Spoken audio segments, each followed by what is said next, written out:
Guys, welcome to the Greatness Machine. I'm your host, Darius Mirshahzadeh, and boy, do we have a special guest today. My main man, Jesse Iwuji, is in the house. What's up, Jesse? Hey, how's it going? Thank you so much for having me on the show. Oh, man, I'm so excited for you to be here.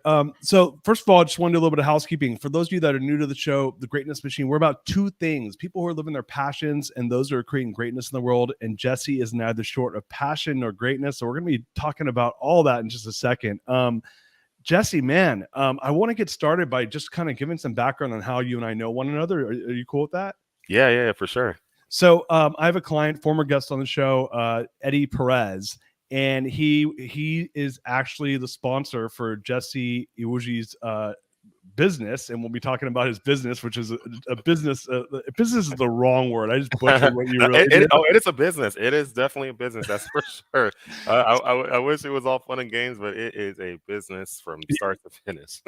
Yeah, exactly. And so Eddie's so first of all, Jesse is the first and only active US Naval officer to compete in NASCAR. So you are a NASCAR driver and owner of one of the NASCAR teams. He's co-owner of NASCAR team Jesse Iwuji Motorsports, and he co-owns this actually with Hall of Famer, former NFL player Emmitt Smith. And he's also a keynote speaker, motivational speaker, and a NASCAR driver analyst for NBC Sports.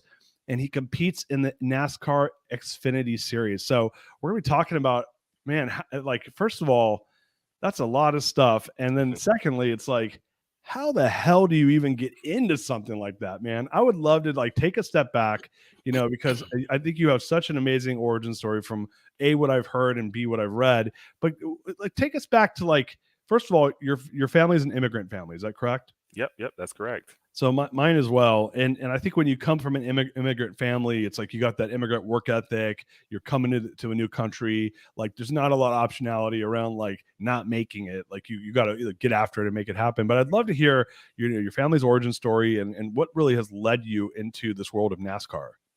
Yeah, it's definitely been a very interesting journey over the last few years, and really over the last my whole life. Both of my parents are originally from Nigeria.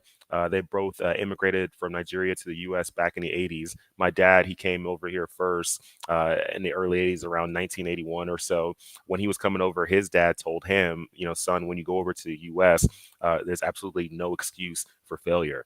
There's way too much opportunity out there. You're coming from Nigeria, you're going over there. Everything that they have over there, the opportunities, the school, education, whatever it is, there's just so much more. So there is absolutely no reason you should fail. Do not embarrass the family. Carry the family name with honor, pride, and do the right things out there. Do not come back as a failure. Like, straight up, that's what he told them.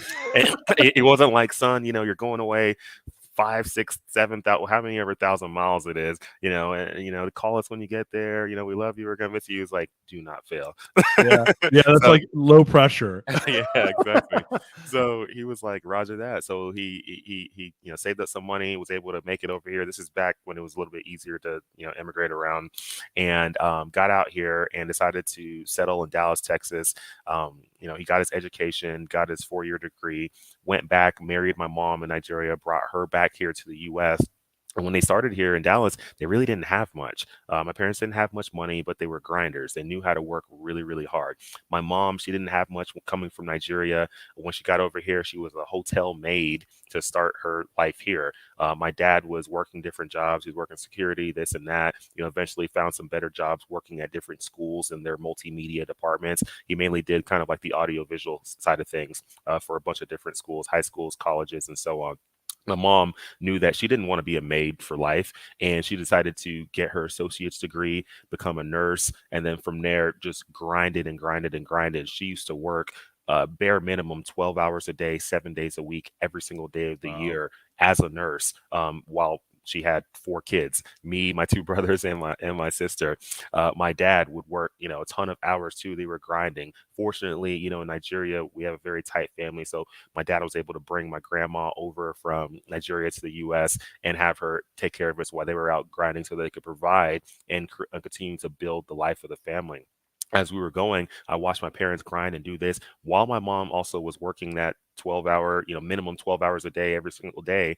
She actually started a business on the side, a party supply store. So she would go to her nurse job from 7 p.m. till 7 a.m. and then go work the store from about 9:30 a.m. till about 5 p.m. every day, 7 days a week. And she just grinded and grinded and grinded and did that while my dad was working his jobs. He also had a banquet hall business that he was running. So he'd work his jobs during the day, go make sure the banquet hall was clean and ready to go for the weekends and certain nights during the week. He was just doing it. Both of them just grinders and just working really hard. Did We you guys, learned that. can I ask you a question? Yeah. So my I mean, I come from a family of grinders too. My dad owned gas stations, right?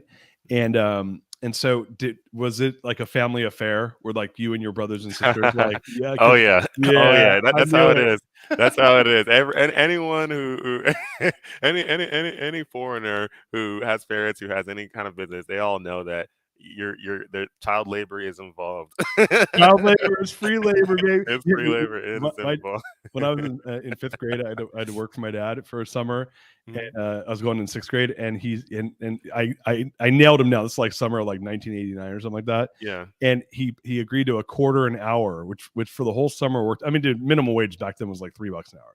And Uh-huh. so he pays me a quarter an hour, and I'm literally like cleaning gas station bathrooms, and and so the whole summer goes by, and he owes me like $60. And this is the funniest, the punchline of the whole story. And then he reneged and said, "I'm not paying you." Oh, gosh, gosh. He's like, "You're my kid. I put a roof over your head. I'm not Yeah. paying you $60." He was offended by the ask. Yeah, no, my parents, they never offered money to us. They were like, "You just got to come and do this." They Yeah, told us like, "Hey, we're working hard for you. We're grinding. Look at all these hours. You need to come now." And we did it. We found ways to make it fun. Like my mom's party supply store, she was in a pretty decent shopping center. So me and my brothers and sisters, we were skaters at that time. So we would bring our skates. So like anytime we had free time when the store wasn't as busy, we go skate around the shopping center and do fun kid stuff like that. My dad with his banquet hall. There was nothing ever fun with that because every time we went, we had to go clean up everybody's mess, and that was just yeah, not fun. So, but we did that. But yeah, we kept grinding, grinding, grinding. Me and my siblings, we obviously fell in love with sports. Being in Texas, obviously football is the biggest sport there. So ball, track, basketball, everything, athlete. As we played football, I had this goal in mind. That's when I started. The first time I started really setting goals for myself, and I had this goal to be on the A team and then eventually get recruited and go play college football. Like that was my big goal and dream. So in ninth grade, I set these goals and I grinded every single day. I started doing extra stuff because I started realizing that, hey, I didn't have as much talent as everyone else because I didn't get to play Pee Wee football and Pop Warner. Parents didn't have time or money for all that stuff. So I was behind the curve. But I knew that if I just put in extra effort, more effort than other people are putting in at that time, eventually I can surpass them. Even though I lacked the talent and skills, I can surpass them and grow my talent and skills and my strength and ability. And that's what I did. So in ninth grade, while everyone else was better than me, I started grinding more and more. Each day, I would have a football and lay in my bed each night, every single night, throw it up, catch it 50 times with this hand, 50 times with this hand, just to work on getting my hands better. I would do 100 push-ups every night. I do 100 calf raisers every night. I do 100 sit-ups every single night. I would study film. I would just do everything I could extra that everyone else wasn't doing. And then by my senior year, all of a sudden I was bigger, faster, stronger, and a better player than a lot of these people who slack because they're just relying on their talent alone. yeah, Eventually, I was the one who got recruited to go play college football at the highest level of college football, Division 1A. And that school that recruited me was the United States Naval Academy. nice. So I just looked at it as a really good opportunity to go to a great school, get a great education, be able to play football for a great team. And then when I graduate, have a career started for me as an officer in the US Navy. So I took that opportunity, went to the Naval Academy, played there 4 years, got to play against some amazing teams. We went to 4 different bowl games, had winning seasons all 4 years, beat Missouri in our final bowl game my senior year. We beat Notre Dame twice, almost beat Ohio State, played in a lot of just amazing games. I had an amazing experience. And then when I graduated in 2010, I became a surface warfare officer. So as a SWO, I was on the ships. I went on 2 different deployments with the first 2 ships that I was on. And then in between those deployments, when I was back home in San Diego, I was starting to develop this passion for cars and racing. And I would take my personal cars to local tracks. I would go to drag strips. I would go to road course tracks. I would do all these open track days. And after a few years of that, one night I was just sitting in my room and I was like, you know what? I really like this driving thing. I really like going fast on tracks. I've never been the type of person to ever be a spectator or just sit on the side or do anything at just a low amateur level. I wanted to take it to the highest level possible. And I figured, you know what? Why not try to become a professional race car driver? And from that moment, while I was sitting in my room and I made that decision, I knew that my life was about to change once I made that decision. I actually pulled my whiteboard off my wall, erased whatever was on it, and wrote one big goal to become a pro driver. And Wow. from there, had to grind and figure out, okay, how do I even become one? Like I looked on Google, how to become a pro driver. I was met with a lot of negativity on there because people said it wasn't possible for all sorts of reasons. And then I was like, you know what, screw that. I had the vision. I saw myself becoming a driver. I'm going to go do this. So I started just using deductive reasoning, started reverse engineering stuff. I figured, okay, race car driver, what gets them in, what keeps them in, what gets people out, like how does that work? Started learning it from the outside because I didn't grow up in it, so I didn't have this like this tunnel vision where I only knew one way. I got to see everything. I started seeing what works and what doesn't, and it allowed me to be more open minded. And I was happy that I was as open minded as I could be instead of just going the normal route that everyone goes. So I figured, you know what? I can take the entrepreneur route into this. Let me start my own business on the side because I was still active duty in the Navy. Let me start my own business on the side to make some extra money so I can fund this journey because racing isn't cheap. Let me get a racing simulator and put in my house so I can train on a racing simulator because renting out tracks and finding race cars and testing isn't cheap.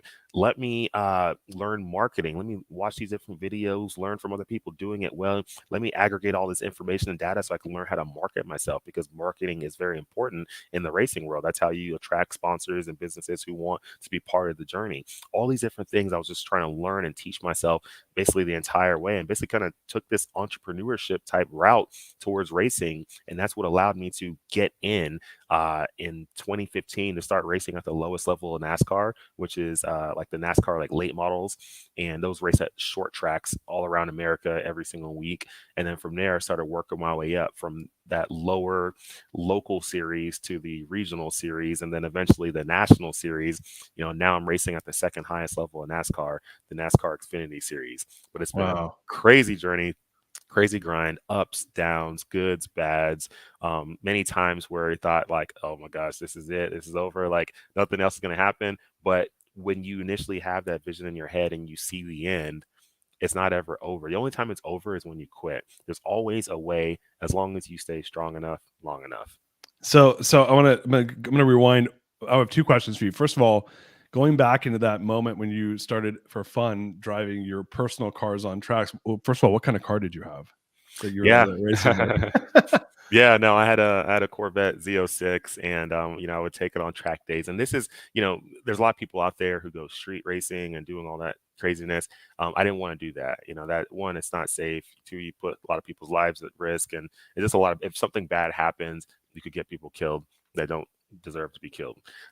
So going to a track is a safer place. There's these events where they put on safe high performance driving events where you can go to a track where it's sanctioned. You have, medical and fire and all those people there. You're just in a safer environment, and they also teach you how to do it so that you know what you're not throwing yourself into a corner and not knowing what you're doing. So I went to these events and learned how to drive better and drive my car better at these events, at these tracks. And then from there, it actually made me a better driver on the street. I was a lot more alert and just way quicker reflexes. That's why I haven't been in any accidents Yeah, on the street. cross the fingers. Yeah, across the finger. I know. Yeah, no, I'm gonna knock on some Yeah, wood. yeah. So, so, Uh, so let me ask a question about this because, like, and I'm going to make the analogy because I was an athlete in college and in high school, and I remember the first time I played varsity football, how fast everything was moving. Right, it was like so fast I couldn't even and I played line, so you're kind of in it. But do you remember the first time you played varsity football as like a kid? How fast everything moved? Yeah, So yes, that was always like the thing that made me the most nervous. Each level of football I moved up. So going even from 8th grade to 9th grade, I remember watching the 9th graders and thinking, "Oh my God, they're so fast, they're so big. How am I going to keep up with everybody?" And then you get there and you just do it. Then going from 9th grade football, freshman football to JV, I was like, "Oh my God, I've watched these guys. They're big, they're strong, they run over each other. Like, how am I going to do this?" You get there and then you're doing it. Then It's going from JV to varsity, I felt like it was like the biggest jump ever. I mean, I'm watching these guys. These are people, a lot of them about to go off to college and play college football. I'm like, how am I going to compete with these guys and keep up? And then you get there and then you do it. Then high school to college, I was probably the most nervous. I was like, okay, high school is one thing, but all these guys, I mean, some of them are a year older than me. Some of them are about 4 or 5 years older than me. yeah, And they've gotten like the training in high school, you'll get bigger as from 9th grade to 10th grade. You'll obviously get a little bit bigger. You'll get stronger. You get faster. But in college, you get a lot bigger. I mean, you'll put yeah. on 20, 30 pounds and be faster than where you were when you were lighter. Like all, it's just it did. I was super nervous going into my first game actually traveled was my freshman year in college. I might have played some special teams a little bit in freshman year, but I traveled to all the games for sure, which was awesome just to be a freshman and actually on varsity in college. But then sophomore year is actually when I started my first game, and I was the most nervous ever because I was like, how am I going to compete with these guys? I don't know if I can do it. And then I was able to do it. I ran with everybody. Nobody was like faster than me. No one burnt me. I was good. So in moving that over to the track, when you first got in the car and you start racing, I mean, again, you've worked your way from like amateur race night at the track to essentially one step below the big show of NASCAR. Like you're there, man. Yeah. Like when you start thinking, what, like, was it the same thing where it was moving really fast and then you got comfortable with it and then you acclimated to it? Walk us through that a little bit. Yeah, going from just track days to even getting on track, even my first time getting into a wheel to wheel race, in the late models, which was, the weekly series, I was super nervous because once again, I wasn't sure, am I going to be able to keep up with these guys? Can I race with them? And in my first late model race, it went pretty well. I was passing some people, running with some people, doing fine. Someone spun me out at some point. But it was fun. I had a good time and learned a lot. And then as I worked my way up from late models to the regional series, the NASCAR K&N series, at that point, once again, I was nervous again. 'Cause I was like, oh my gosh, these guys are a lot better. They're quicker. It's just all this was going through my mind. But eventually, each series I've been in, I've always kind of started off slow and then gotten better and better as I went because I always take the approach of, you can't just go in and just go, crazy, just balls to the wall, whatever.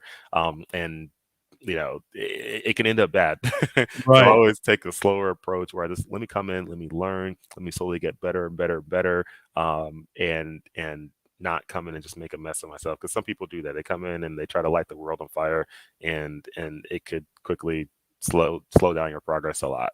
And so in these cars, like how fast do you get these cars up to? That's 200 miles an hour. Is that pretty normal? In the NASCAR Xfinity series, depending on the tracks we're at, yeah, we're a lot of the tracks were anywhere 180 to 190 mile per hour or so. And are you sustaining that speed for like a majority of the race? Like if you were to say like what's the average speed that you're going outside of pit stops and stuff like Yeah. that? So it depends on the size of the track because there's all different kind of sizes. You have tracks as small as a half mile, tracks all the way to as big as 2.66 miles. A 2.5 and 2.6 mile track like Talladega and Daytona, those tracks you're sustained. Basically about in the draft at least about 190 something miles per hour sustained pretty much majority of the time. It slows down a little bit in the corner, but not that much. Now, when you go to a 1.5 mile track where you're not all just in a draft together and you're kind of spread out a little bit more, you might enter the corner at high 180s or so, maybe 190, and then throughout the corner you'll probably be slowed down to 160 something miles per hour, and then you'll pick it back up and you start moving again. So it just depends. Half mile tracks, obviously you're not going anywhere near that fast. You might be entering a corner at 130, 40, 50 miles per, I don't know, going into a corner and then slow down a lot more and then, pick it up from there. So every track's a little bit different on how the speeds work. But I mean, you're still cooking it into a corner that has a wall right there. Yeah, that's insanity. So let me ask you a question. So now you're you've gotten to this point where you're a player in the sport. You've done it in the most entrepreneurial way possible, and I know we're running short because you have some contracts that only allow you to do short podcasts. So I don't want to miss anything here. But what is it when you start to think of like how you've gotten to this? You obviously have treated this like an entrepreneur, which is amazing to me. When you start to think of what has kept you going, number one, what's kept you going? And then I want to talk about your partnership with Emmitt and this new thing. So what has kept you going despite the trials and tribulations to keep you motivated? Was it just that vision in 2010 of I'm going to become a professional NASCAR driver? I mean, is that your vision, or is it I want to be the best in the world at it? Like, give us the vision, what's kept you going, and then we'll talk about the partnership. Yeah, the vision definitely allows me to understand that there's no reason I should ever quit, because once you have that clear vision, seeing yourself become whatever you're supposed to become, be who you're supposed to be, achieve what you're supposed to achieve, that means the deal's already done in the future. So there's actually no reason you should ever quit. So that's what allows me to just continue to go, because I'm like, well, I mean, I already saw it. That means it's there. Why would I quit? Like where else will you ever know that what the future holds? Like, you've already seen it. So that's what allows me not to quit. But what keeps on pushing me is, there's people out there who are looking up to me, people who are relying on me to go accomplish this goal and dream. Like, I am their reason why they say yes to their goals and yes to their dreams, because they're seeing me doing it. And they're like, if he's able to accomplish that, then I can accomplish what I'm doing here and be this and be that, whether it's wanting to be a race car driver, wanting to start your own business, wanting to elevate yourself up the company that you're at, whatever it is, people can look at me and get inspired and continue to go after what they're going if they know I'm doing it too. There's strength in numbers. When you see other people doing it and they're grinding and they're making things happen, it just lets you know that, what, it's okay. Whatever you're going through, it's okay. I'm going to keep pushing forward. So those two things right there, I think, are some of the biggest things that continue to push me forward. And, being able to partner with Emmitt for this race team that we started in 2022, this year, we debuted our Jesse Iwuji Motorsports team, co-owned by Emmitt Smith, and we have a couple other partners and me. We all own this team. And for us to really get this whole thing going in the very, very short time period we had to get it going, it's been an absolute blessing. But we started this team because we wanted to create an opportunity generating system, a system that creates opportunities for people who would have never thought they'd have a chance to be in motorsports. We're going to utilize our platform that we have to create opportunities with STEM education, to create opportunities with military service members who are transitioning out of the military, looking for a new career and things to do. We're going to use this platform to affect positivity in kids who might be stuck in hospitals having conditions, who can't go live a normal kid life. And we want to use this platform to help them become a kid again. There's all these different things we want to do. Even the diversity side of things. Obviously, African American. There's not a lot of African Americans in NASCAR racing. There's only a few. So we want to use this opportunity to continue to diversify motorsports in general. And when we say diversify, it's not just only bringing Black people in. It's bringing Black, Hispanic, Asian, females, whatever it is, people who just normally aren't represented in the sport. That's what diversity is. It's diversifying everywhere, backgrounds, your religions, races, genders, whatever it is, just bringing all different kinds of people, because when they come from all these different viewpoints, they can help the sport become better, because they have different points of view that might have not been seen by other people, just mainly because their background and experience. Yeah. So I love that, man. And going back to the Emmitt thing, like, how the heck did you meet Emmitt? I mean, like, you're a kid from Dallas, played football in Dallas. I got to assume you were an Emmitt Smith fan if you grew up playing football in Dallas. Is that or are you young? Are you young enough where that wasn't a thing? When I was in 7th grade, the first year I played football, that was 1999, and he was still playing for the Cowboys, and I was number 22 because I played running back that year, and I was 22 because he was 22. Yeah. So I watched him win 3 Super Bowls, in the 90s, and growing up, looked up to him, and great player, all-time great at the running back position, Hall of Famer, and got connected to him in 2020 through my agent Matt Casto. He had a relationship with him, well, for the last 20 years or so, Matt used to work with Emmitt back in the early 2000s, late 90s and stuff. Has known him for a while. And when we decided, when me and Matt started talking about building a race team, we actually started talking about that probably in 2019.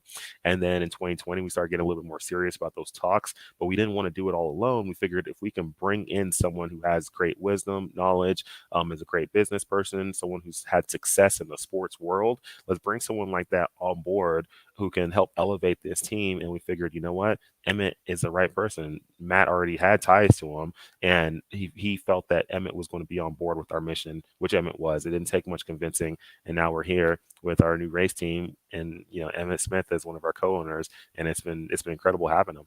Yeah, that's huge, man. Last question, and I know you got to run. So your grandfather told your dad, and you better go to the US and make it happen. And then here he is now. Your parents have come to this country, become successful. They have 4 kids. Where are you in order? Are you the oldest, middle, youngest? Where are you at? Yeah, I'm the oldest. I have a brother that's a year younger than me, and then another brother who is 4 years younger than me, and my sister is 6 years younger than me. So their oldest son, does the family proud, gets into Texas football, goes to Naval Academy, plays D1 football, and now he's in NASCAR. What are your parents thinking about the fact, and what is your family, who's obviously, I'm assuming you got a bunch of family in Africa still? Yeah, a lot. Like a lot more than I thought. What is that? Your first generation, and you're like, what's Jesse doing? Is he a doctor alert? No, yeah. he's a NASCAR driver. What does the family think about this, man? That's so funny. That is the Nigerian joke that every kid has to become a doctor, lawyer, engineer. Yeah. but now they initially they thought I was a little crazy when I started going down this journey. But they've been on board since. They started saying, you know what, Jesse's gonna go do what he does, and no one's gonna stop him. So get out of his way and just let him do it. Because if you get in his way, you're gonna get ran over. So yeah, no, they're super supportive. They love that I'm doing it. They just want me to stay safe. That's all. I love it, man. Last question, since we're gonna end the show right now, but what advice would you give to people that are trying to do the unstoppable? I mean, the Greatness Machine is about people that are living their passions despite the odds. Like, what piece of advice would you give people listening to this that maybe have some wild haired idea, but they're like, I don't know where to start, and I don't think I can do it, and it's just a dream. If you don't know where to start, you just have to start. Just start going. The easiest thing, we all know what to do, is research. If you're hungry, right? If you're hungry, you want food. Do you ever just sit there and just be like, I don't know what to do to get food. I'm not gonna. I'm just gonna stay hungry. No, you pick up your phone and you start doing research. What's the nearest restaurants? Fast food, Asian food, Mexican food, whatever it is. You start researching, right? You have a goal, you have a dream. The first thing you can start doing is researching. So start researching, start putting your mind towards, have a vision, see yourself accomplishing whatever you're supposed to accomplish. As you start researching and going towards it, start putting action towards it every single day, not just, here and there, but on a daily basis. As you're putting action towards it, understand it's going to be difficult. It's going to be hard. You'll hit a lot of roadblocks, but it's okay. Just because you hit a roadblock, everyone wants to think that you hit roadblocks, all of a sudden that's your sign that you shouldn't be doing it. That is false. If you already clearly saw a vision in your head of you accomplishing something, that means the deal is already done in the future. So there is nothing that is a sign saying you shouldn't do it anymore. You already saw it. Your sign that you got in your head is the one that says that you were supposed to do it. So push through those difficulties. Understand that even in the darkest point of the night, the sun will still rise. So you got to continue to push forward. And as you're going through and things are trying to trip you up and push you over and take things from you and stop you, all that stuff, understand that that's just part of it. Like, it's okay.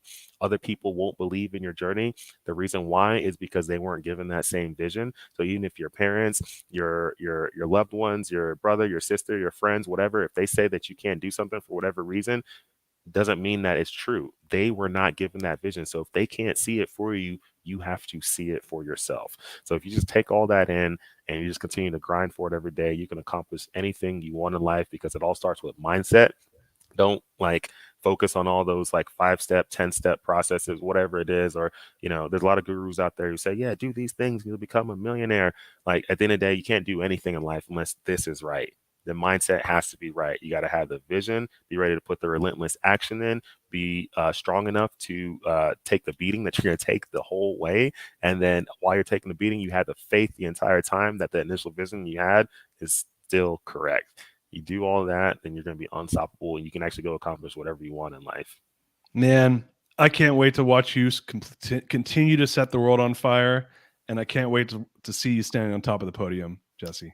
Yeah, we're gonna do it. We're gonna do it. You know, I'm learning and grinding and trying to become better and better each day, but we will do it. Well, so where can people hook up with you if they want to learn more about Jesse Iwuji and Jesse Iwuji Motorsports? Yeah, they can look us up on social media. We're on all the social media platforms from LinkedIn, Facebook, Instagram, Twitter, all that stuff. So just look up my name, Jesse Iwuji. That's Jesse. Last name is Iwuji. If you can't remember how to spell it, the easiest thing you can do is go on Google, type in Navy NASCAR driver. I should be like the only one that pops up for like a few pages, and you'll see my name plenty of times there. Look us up on all the social media platforms. We're on there, from the team to mine, all that stuff. We're there. So follow us. We post basically every day. We put out good information. We put out positive stuff, no drama. Just it's either going to be positive, uplifting, or funny. So it's just always a good place to be. I love it, man. We'll put that in the show notes too. So guys, we'll put that in the show notes if you're listening to this. Man, Jesse, so much appreciation, so much gratitude to have you here, my brother. I'm so excited for everything you're doing, and continue to change the world, my friend.